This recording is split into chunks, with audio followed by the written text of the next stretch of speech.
is Daily Blast Live. We're talking about what you're talking about. You all ready for this? This is a sham. No. Y'all, just stop. Get real. Welcome to DBL. We're already starting off giggling. This is good. Just starting the show with Lindsay's giggle. It's the best thing Not ever. the full-blown laugh. I'm easily tickled, y'all. It doesn't take much. It. It's like an amuse-bouche. Yeah. I love it. So good. All right. We're starting today actually a little differently. We're starting with a spicy entertainment story that I am living for. Adam Levine. Do you guys all know him? Levine, excuse me. I don't know why I said that. I had a friend named Adam Levine growing up. But you noticed the two black folks on the panel were like, maybe that's how you say it. I was just like, I guess. I was like, wait, maybe I don't know.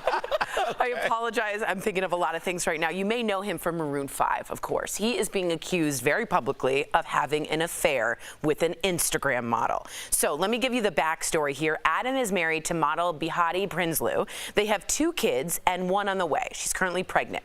The model, who we're talking about, posted a screenshot of her alleged text messages with Adam and claims she and Adam had a physical affair. Let's take a look at the receipts. At the time, I was young, I was naive, and quite frankly, I feel exploited. Adam and I were seeing each other for about a year. After I stopped talking to him over, a period of months, this is how he came back into my life. He said, okay, serious question. I'm having another baby, and if it's a boy, I really want to name it Sumner. So that was written right in the text. You can see it. Adam now did post a statement on Instagram saying that while he, quote, crossed the line, can't wait for Al and Lindsay's take on that, and used poor judgment and was inappropriate with another woman, he's denied having an affair. Aren't all those the ingredients to an affair? Like, Lindsay, talk to me. Make this make sense, please. My first thought is that he has 2 other kids, so where you get those names from? Because I need to make sure, let's double check some names. Smart. Okay, because that's ridiculous. Not only is it disrespectful for even entertaining other women while your wife is pregnant on top of that, now you want to name a baby and come to her with some idea of a name that comes from this girl that you're sending DM messages to that's 20 years your junior. Yeah. That's just all the worst recipe for disaster ever. If you were Behati, first of all, great name, Behati. What would you name? What would you do? Let's just call me that for the rest of the time I'm on DBL. It's an amazingly dope name. Yeah, I look at this and I see a woman that's trapped now. Now, obviously, financially, if she chooses to leave him now, I think she'd probably do pretty well in court. But what about when she gets to her new house and there's nobody there and she's got 2 kids and 1 on the way and she's by herself? So now she's got a really difficult decision to make. Do I stay with this man that wasn't just, there's cheating. I know. And then there's this. Naming your kid after your mistress. Right. That's in the same realm of when people, have the affair in the couple's bed. Yes. It's different than going to a nasty hotel. There's levels to this, and he's now at that He's at the lower, top level. Yeah, lower. However, the highest is the worst. Whatever, and the lowest, yeah. Whatever level he's at, it's not He's good. there. Tori, what do you think? Because I think this is gross and kind of sociopathic. Agreed. The emotional compartmentalization you need to be able to name your unborn baby after your mistress. And he wrote dead serious. I'm asking, are you okay with that? I just wonder, was it wrong of the Instagram model to post this? Well, I think because she said she was 19 at the time. So, obviously she's of age, but I think 19 is such an impressionable age that when a celebrity or somebody comes to you, it's really hard to navigate that conversation and expect her to do what's right. I expect her as an adult, right? You're 18. You think that someone's going to make all the right decisions. So she has a part in being a homewrecker, but she still is very much the one who has way less power in the situation. Yes. And we always talk about power dynamics. So I don't know who was exploiting her. I don't think anybody believes that story because it really was blindsiding his wife and his family to even do this. I'm not saying that it should be skirted under the rug. She's a whole human that should tell her story if she wants to, and so is he. But think about the other people that you decided to enter into this relationship and affect before you just do something like this that's even more childish. Effects. So now what are you, 23, 24, still childish as you were by being 19 and messing with somebody who has a whole family and a marriage. Right, and she is saying, I do know that she said she did it because a tabloid was going to get a hold of it and she wanted to get ahead of it. Yeah, and make herself the hero. Right. I mean, he literally is doing a video in front of the I don't know if I'm here for that 19, I'm being exploited thing. Because when she's a model and she's being flown to Portugal to take pictures. Well, She's she was not an Instagram model at the time. But I'm saying, though, people take advantage of their situations. She was in an advantageous position to even meet this man. Yes, yes. So she's complicit in this as well. I completely agree. And also, Bahati, run. That's my take. Oh, that's good. Thanks. The stars returned to the ballroom for the 31st season of Dancing with the Stars, which debuted on Disney Plus last night. Host Tyra Banks was joined by Alfonso Ribeiro, who headed up to the Skybox, remember that, to talk with the stars after their performance. Now, Selma Blair, who has mobility issues from her MS, gave a very emotional performance and brought everyone in the room to tears. At the end, she called her experience wonderful and said she was so grateful. Shangela made history for being the first drag queen to perform in the show, making this the show's first all-male pair. I didn't think about that. Cheryl Ladd, who is 71, also stunned the judges with her dancing and said she was going to dance her fellow competitors right off the stage, even though they're young enough to be her children. And Real Housewife Teresa Giudice narrowly escaped elimination. She ended up in the bottom 2, but will be back to dance another day, as will Joseph Baena. Doing that dance. I know, What was that? that move. I want to have you guys know I got a text from my mom around 8 o'clock last night. Fill us She in. was watching the premiere without my help. Thank you very much. Susan Granger. So she figured out how to get Disney Plus and watch it live. Did she enjoy for it? 2 hours. Well, we didn't go that far because I was like, okay, I just didn't feel like engaging. I know that she But I told gotta you, call make sure her. to tell everybody on TV tomorrow that I was able to get it. Yeah, She we all was know now. not happy about that. But apparently during the commercials, there are no commercials. So when they get the floor ready, they go up to Alfonso and he does stuff in the Skybox. I think that's kind of cool. I mean, you Could have to be a draw. I think this is where we're going to be. You have to be creative. We do different things on our show, whether you're Right. watching it on broadcast or online. And I think this is going to be the new world because I don't think that we're going to go 100% one or the other. So I think every show from now on should probably have something else to interact with their viewers while they're air quotes in commercial breaks if they're not showing those. I just want to know why they can't just tape it and play it for 2 hours or whatever they're going to, why does it have to be live? I never watched Dancing with the Stars religiously, so what's the draw to it I think being people like, vote live. That's why. God, okay, I'm missing the whole premise of the show. Got it. I think You that's need to why vote Jody, live. my good friend. Got it. Yeah. Okay, told me thanks, that. Jody. That's like if you were an attorney and like that was your whole thing. Why do we have to watch it? And they're like, oh, people vote live. You just like fold your briefcase. Okay, yeah, Start I writing quit. things. I rest my case, Your Honor. Got it. I rest my case. Coming up on DBL, our interview with, yes, Martin Short. He's telling us all about what it was like playing the iconic character Jiminy Glick. And a New York meteorologist gets fired after his boss finds out he was on adult webcam site. Should he have lost his job over this?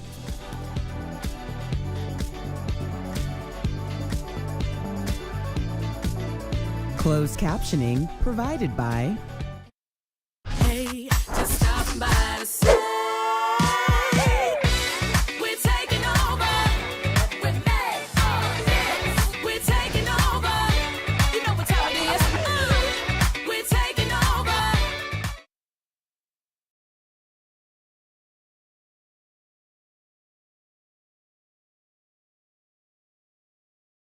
We're live. Whoa. Oh, do they not have sound? Oh, are we on now?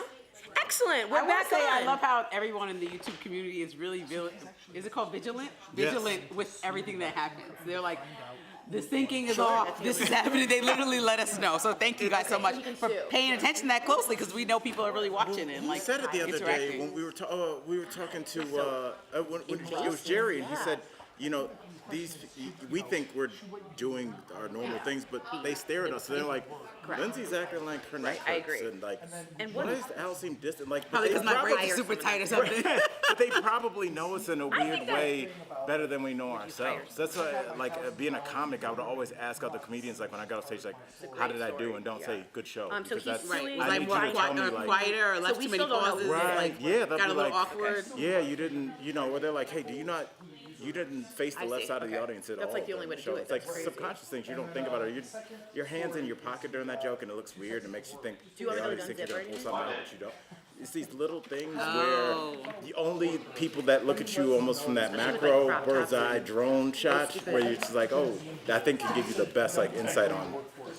Right, because otherwise, I guess you had to watch all your shows back, and I kind of hate watching I hear you. anything that I do back, unless I like want to pull a clip. Yeah. Or so, like I just don't It's watch so it back. hard. It's just like that day has came and went. It's so it's very hard. And then when I do watch myself back, I'm like, oh, why didn't I say that? Right, I could have just ended it Yes. here. Yes. So, Thanks for letting us know about the sound, y'all. That was 20 minutes ago.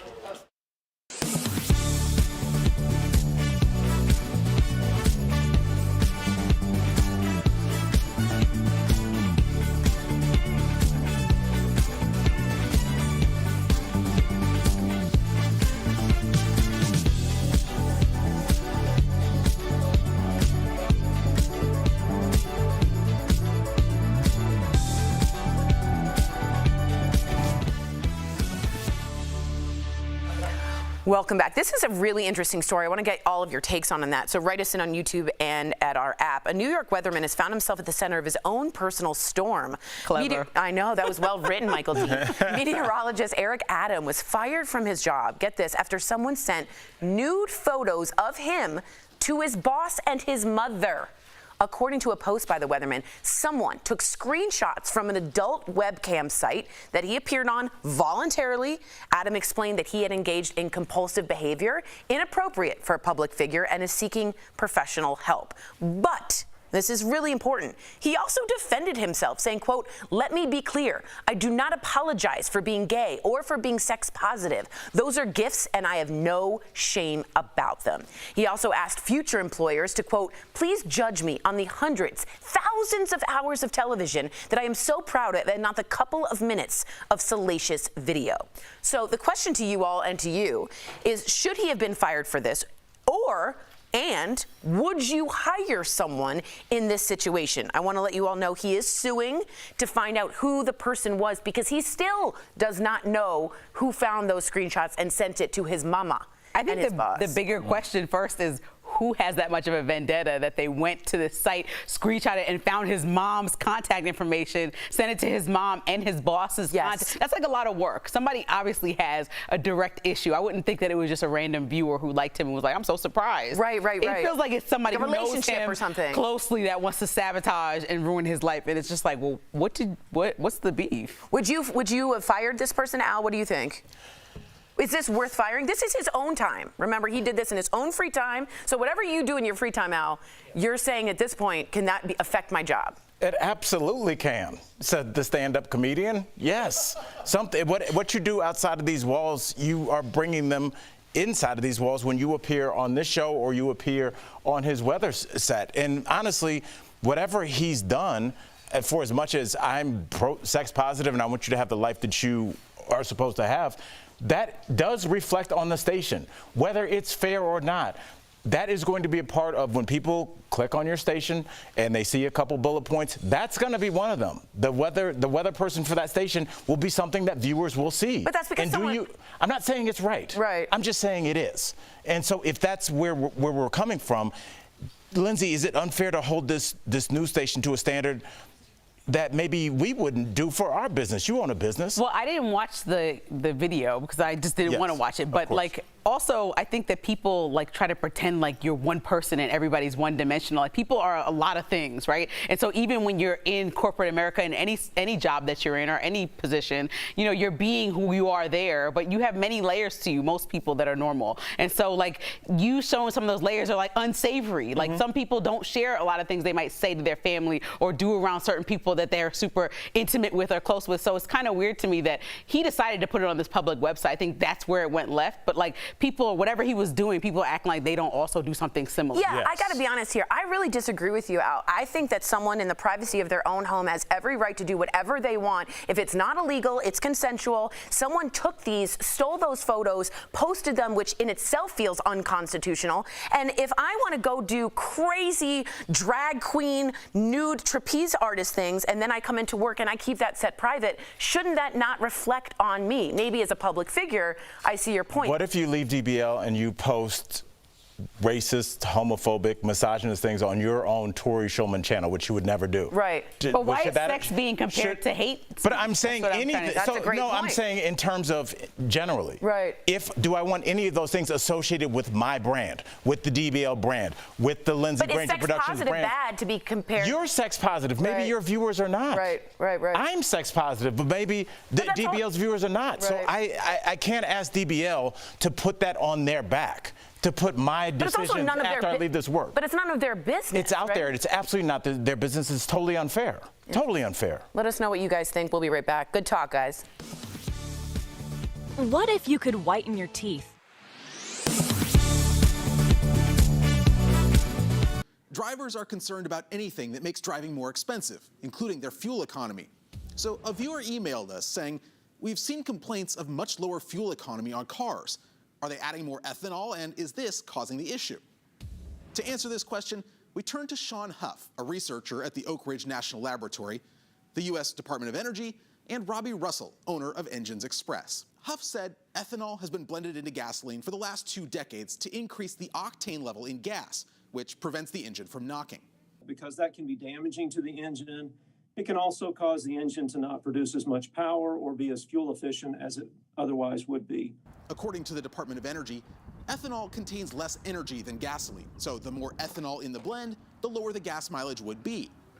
E85, which goes in flex fuel cars, has 27% less energy than gasoline, so more ethanol would reduce your fuel economy. But Huff said the federal government does frequent testing to make sure that the gas you buy meets its requirements. But they actually go around and they take samples of fuel at your local gas station, and they take it back to a laboratory and they run chemical tests on it to verify that the fuel is what it says it is. So we can verify, no. Gas companies are not adding more ethanol to your gasoline. But you do need to be careful about which kind you put in your car. Russell said flex fuel vehicles have engines made with stainless steel, which allows them to handle the high moisture content of E85 gasoline. If you put E85 in a standard engine, he said, it causes corrosion in the fuel system. And if your fuel system is not stainless steel, like the flex fuel vehicles are, what can happen, it can damage components, especially rubber components. It can cause rust, things such as that. With your Verify, I'm David Lippman.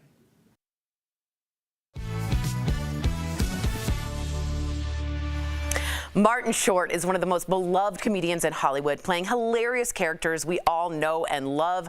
Earlier, we were able and honored to chat with him about his iconic roles and got to hear stories about some of his very famous friends. Check it out. Please welcome to the show, Martin Short. Yeah. Thank you. Thank you. Thank you so much. Oh, my Marty, God. Wow. You know, when they asked me to come back for a week, I said, the first person I want to book is Marty Short. I guess I'm going to call you Marty, too. I was going to, when we started, I was going to call you Mr. Short, but I was like, I don't know if you're at the DMV. So I'm going to, well, you are family now. We appreciate you being here, bro. I'm calling me Mr. Marty Short. Done. Mr. Marty Short, welcome, man. We're happy that you're here. Now, I love to hear that you and Steve Martin are currently touring a comedy show together, which is super dope. I heard that you're also so close with Mr. Tom Hanks. You guys are having colonoscopy parties, which is a great idea. Yes, it is. Yeah, so please, the floor is yours. Is that true? Is it true? Yeah, it's true. We started doing this a few years ago. It was Tom, Steve, our friend Walter Parks, and we would meet at Steve's on colonoscopy eve, we call it, the night before, and we would all drink our barium, and then we would play cards, and very few times all 4 people were at the table playing. I mean, Marty, it's like so great to have you here, and everybody's so excited. But I want to know more about Only Murders in the Building, which we're going to show a little clip and ask you some questions about. Was it your idea? I know it was Steve's. No. About 10 years ago, Steve Martin was at a party at the famous manager Sandy Gallen's house. And Sandy said, you know, Steve, you should write a show for them. And Steve kind of pondered that for a decade and came up with this murder mystery with 3 people in the building. Marty, you're breaking in and out, and it's killing me. But I'm just I could just stare at you, and I think I'm at my cottage. Look, I'm at my cottage. Oh, wow. Wow. Mr. Marty Short. Lakeview. Okay. Ping pong, a sunroom. The problem is, and I just got the internet redone, so I think it's your fault. It probably is. It probably is. Well, you two have such different styles of acting and just being. I mean, you're like the extreme extrovert, and Steve is like an extreme introvert. And a lot of people don't know that about him, but you and I do because you've worked with him forever. He talks about retiring, but you're never going to retire. I don't think he will either. But do you ever see yourself not doing this? He was actually being a little facetious. Good. Okay, good. Yeah, because what he was saying was, well, you know, I'm in this hit TV show and I'm touring around different cities for the next 2 years with Marty Short, and I have a new book. So if that's retirement, I guess I see. Okay, Martin, so I never missed an episode of Jiminy Glick as a kid. Never. Any education at all? I bet not much. No, I went to college. What college? Queens. What I loved is how you would just ask the most absurd questions. Look at you with Larry David right there. Did anyone you interview ever actually get mad at you? No, they kind of knew what the deal was, you know. They kind of knew. A lot of them were my friends. You know, I remember saying to Mel Brooks, "What's your big beef with the Nazis?" And, you know, I knew. And Mel kind of went, "What's my big beef with the Nazis?" I don't know, they're rude. Oh man, it's a Jew on this panel that killed me. All right, can you teach us, as you did, Larry David, the Jiminy Click voice? Because I hear it goes up here and then it goes right. Is that similar? Am I right? A little bit? That was. Yeah, there was a guy when I was a kid. If you stayed off his lawn all summer, you got free passes. He owned a movie theater. And he had a voice that was very high, and then it would go very low. And so, you know, you kind of remember that, and then 30 years later, you create a character at his expense. I'm just curious, how do you never break character? Because I think that's what really pulls people in to you being an interview and why, like, Jiminy Glick becomes a real person, because it's so almost committed, like Marty Short goes away for a little while. Do you ever break character? Is there something you do to stay in that? I don't know. Jiminy Glick, you know, some characters I would do were very written, very structured. You know, I know that. You don't think I know that? It's so funny. Yeah. I mean, I would do rhythms. But Jiminy Glick was always just an improvised character. And I would, you know, we would shoot, let's say, 14 minutes to get it down to a 5-minute interview. And I'd look back as I'm editing it, and I'd see me say things like, "I take great umbrage." And I think, I've never used that expression in my life. I don't even know what it means. You know? It sounded good. It's another part of my brain saying. Yeah. So good. I wish we could have you all show long. Marty, thank you so much for joining us today. Hey, I'm not going anywhere. I'm just at the lake. Look. Yes, stay with us. I love you so much, Mark. Thank you so much. So much. Thank you, guys. I love you, Mary Lou. I love you all. Too. Oh, DBL Nation, you can watch Martin on his hit show Only Murders in the Building on Hulu and catch his touring comedy show with Steve Martin. You won't believe what they look like now. Find tickets on stevemartin.com. We'll be right back. Thank you. Bye. What an honor. Promotional consideration is brought to you by... On August 31st, the U.S. Food and Drug Administration authorized an updated booster shot for COVID-19 that also protects against most prominent subvariants of Omicron. People on social media criticized the decision because they said vaccine makers only tested the boosters on mice. Verify viewer Brian emailed us to ask if the new boosters weren't tested on humans. So Brian, let's verify.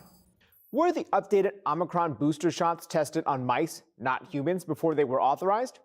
Our sources are the FDA, vaccine makers Pfizer and Moderna, and Jennifer Pancorbo with North Carolina State University's Biomanufacturing Training and Education Center. When a vaccine is first developed, it undergoes rigorous testing and human clinical trials before it's authorized for use, as we saw with the original COVID-19 vaccine. This is because vaccine makers are creating something new, and they need to prove the delivery system or method of how your body learns to protect itself is safe and effective. When a vaccine requires updating, manufacturers use the same delivery service. They just tweak what it's teaching the body. Everything else in that construct that we're using to vaccinate people is exactly the same over and over and over and over. These updates don't require lengthy human trials because vaccine makers do test them on animals to make sure they're effective. We see this every year when a new flu vaccine is released. It's only tested on animals because it's similar to previous versions. In the case of the new COVID-19 boosters, manufacturers were conducting human trials on an Omicron booster before the BA4 and 5 subvariants appeared. The FDA directed vaccine makers to also add protection against those strains too, since they're now the most prevalent variants. The vaccine makers then tested the updated boosters on mice to confirm it works. So, yes, the updated Omicron booster shots were tested on mice, not humans, before they were authorized. But this is very common among all vaccines when they're being updated and not created from scratch. With your Verify, I'm Brandon Lewis. I wish we didn't have to talk about this, but unfortunately, some people use your generosity to make money. So we verified a few quick ways to avoid disaster donation scams. To find out how to avoid those scams, we went to the Better Business Bureau and the Federal Trade Commission's fact sheets on donations. First, the BBB says do a little research on the charity you choose. You can go to give.org to find the BBB's trusted charities. Another big one, the Better Business Bureau says be skeptical of crowdfunding campaigns. Campaigns set up on sites like GoFundMe.com do very little vetting of the people who set up the campaigns. The BBB also says give money rather than goods. It helps faster and offers charities flexibility. And to add to that, be wary of any charity promising 100% help to victims and families. Every organization has some overhead. And finally, when you do find somewhere to donate, the FTC reminds you to designate the disaster relief you want your money to help. Otherwise, the money could just go to a general fund. Follow these pointers and you have a better chance of your money going where it's needed. One final point. After you donate, check to see the money went where it was supposed to go. Transparent organizations will post on their websites, but others, you may have to wait until they release audited financial statements to find out. With Verify, I'm Matt Gregory.